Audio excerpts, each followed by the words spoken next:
بسم اللہ الرحمن الرحیم اللہم صلی علی محمد وعلی آل محمد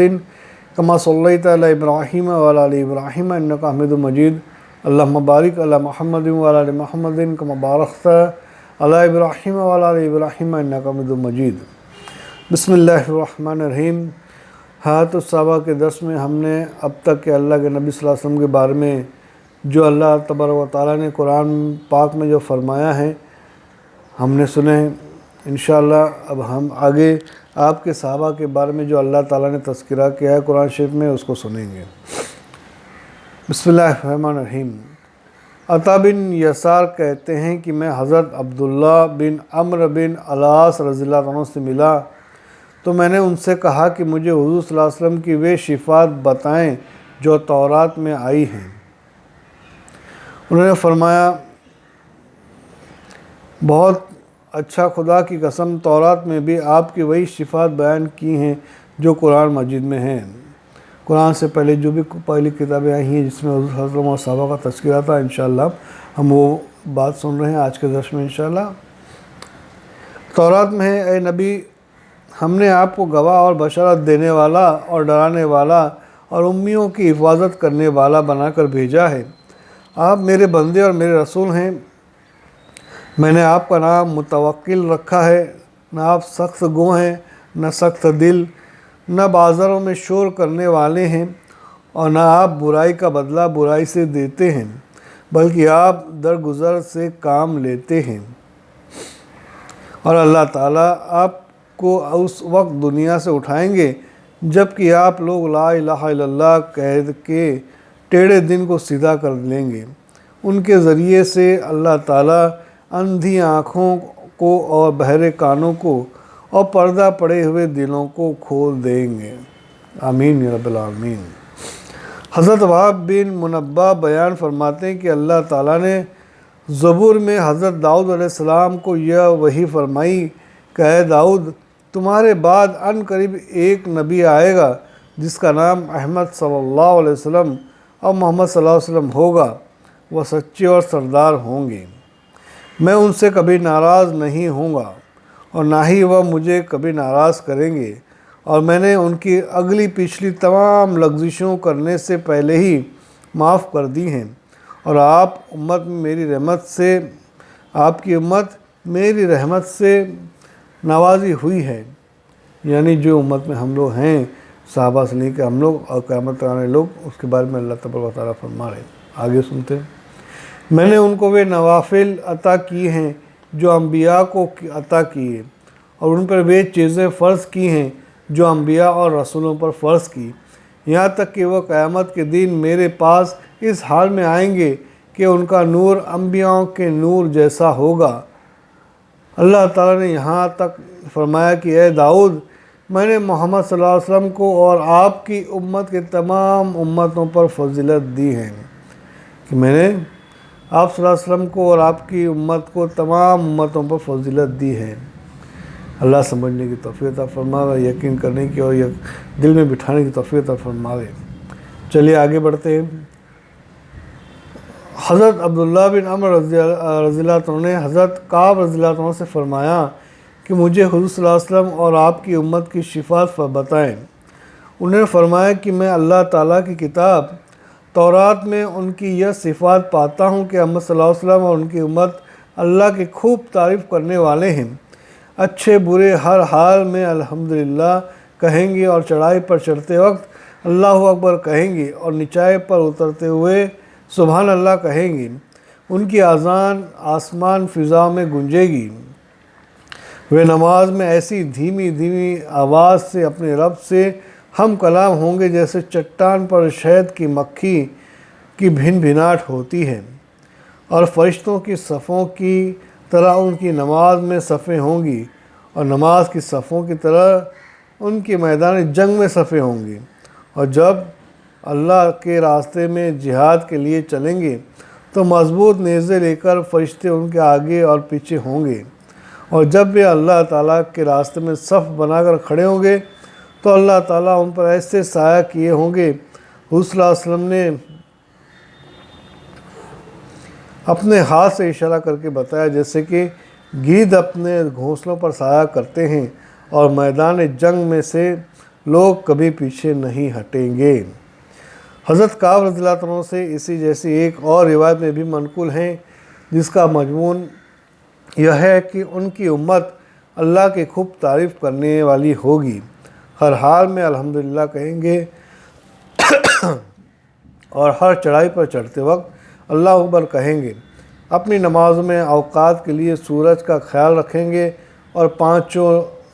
نمازیں اپنے وقت پر پڑھیں گے، اگرچہ کوڑے کرکٹ والی جگہ پر ہو۔ میان کمر پر لنگی باندھیں گے اور وضو میں اپنے اعضاء کو دھوئیں گے۔ الحمدللہ ہم نے آپ صلی اللہ علیہ وسلم کے بارے میں جو اللہ نے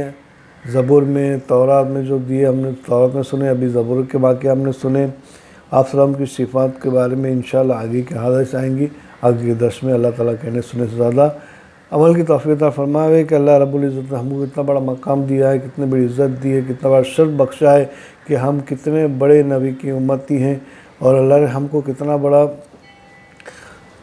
مقام دیا ہوا ہے۔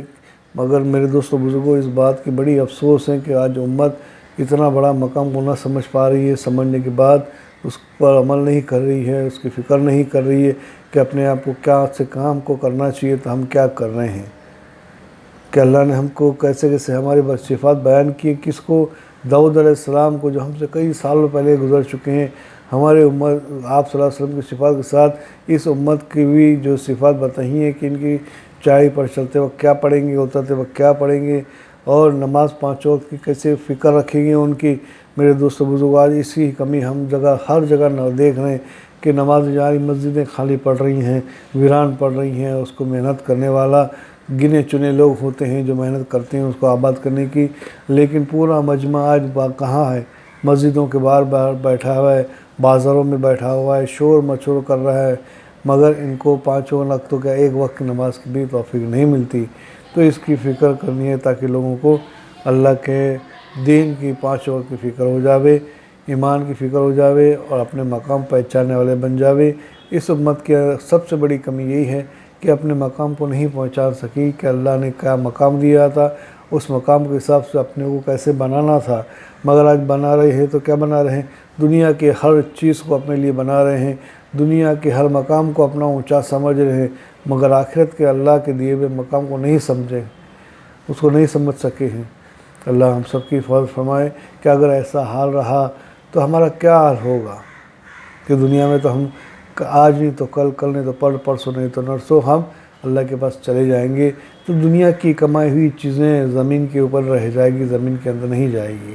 مگر زمین کے اندر جو جانے والی چیزیں جس کے وجہ اس امت کو اتنا بڑا مقام ملا ہے اپنے نبی کے ذریعے، آج ہم کو کتنا بڑا شرف ملا ہے کہ اللہ نے ہمارے آگے پیچھے فرشتوں کو تک لگا ہوا دیا ہے، مگر کب، جب، کیسے ہم اور کریں گے، ہم کیسے چلیں گے، جہاد پہ جائیں گے، ہم لشکر میں ہم جائیں گے، نمازوں کی پابندی کریں گے، اوقات کی پابندی کریں گے، سورج کو ہم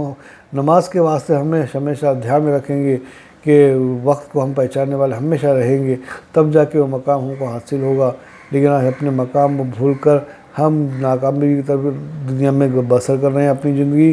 اور کامیابی کو ہم سمجھ ہی نہیں پائے رہے، اور نہ سمجھنے کے بعد اس پر عمل نہیں کر پا رہے، کیونکہ اس کی فکر نہیں آ رہی، کیونکہ دنیا اتنی حاوی ہو گئی ہے، دنیا کی ہر چیز اتنی حاوی ہو گئی ہے کہ دین کو سمجھنا بہت مشکل ہو گیا ہے۔ کہ دنیا کی ہر چیز معمولی چیز کو دیں گے کہ اس کو دنیا نہیں سمجھتے، مگر اس کو آخرت کی نیکی سمجھ کے کرتے ہیں، اس کی خواہش، اپنی لغزشوں کو، اپنی خواہشوں پر چل رہے ہیں کہ ہماری خواہشات کیا کہہ رہی ہیں، ہماری لغزش کیا ہے، وہ اپنے حاصل کرنے کو اپنے آپ کو کامیاب سمجھتے ہیں کہ میری من مرضی کہ 2 سے 4 جن، 4 سے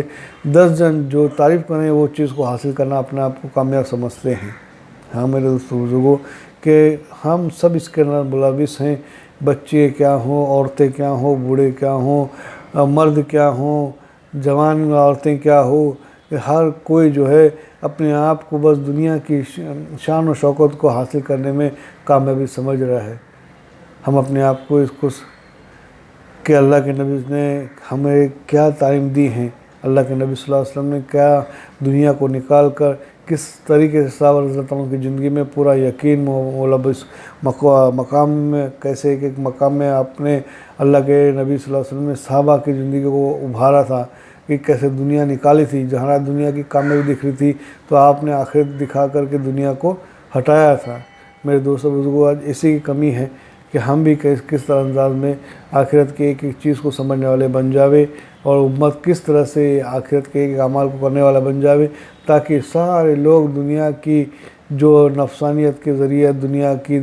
محبت کو دل میں بسا کے رکھیں، اس کو دنیا دل سے نکال کر آخرت کو لانے والے بن جاوے، جیسے صحابہ لائے تھے۔ اللہ رب العزت ہم کو اور تمام سننے والوں کو اور ساری امت کو اس کی توفیق عطا فرماوے کہ ہم بھی جو ہے ایمان کو اور عمل کو اپنی زندگی میں لانے والے بنیں، تاکہ ہم سب بھی دوزخ سے آنے والے بچ جاوے،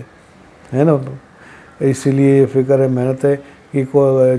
چینل کے ذریعے، اس ویڈیوز کے ذریعے کوشش کر رہے ہیں کہ کس طرح سے ہم اللہ کی لائے ہوئے دین کو ہم اپنے اندر لاویں، اور اپنے آپ کو اور سب سننے والوں کو، ساری امتیوں کو کس انداز میں، کس طریقے سے اس کو آسانی سے سمجھا سکیں، اور آخرت کی ناکامی سے بچا کر کامیابی والی طرف کو رستہ ڈال سکے۔ اللہ ہم کو کامیاب کرے۔ اس چینل کو اس لیے سبسکرائب کریں اور اس کو زیادہ سے زیادہ شیئر کریں تاکہ سب تک پہنچ سکے۔ آمین یا رب العالمین۔ سبحان اللہ بحمدہ، سبحانک اللہم و بحمدک، ونشہد ان لا الہ الا انت ونستغفرک ونتوب الیک۔ سبحان ربک رب العزۃ عما یصفون، والسلام علی المرسلین، والحمد للہ رب العالمین۔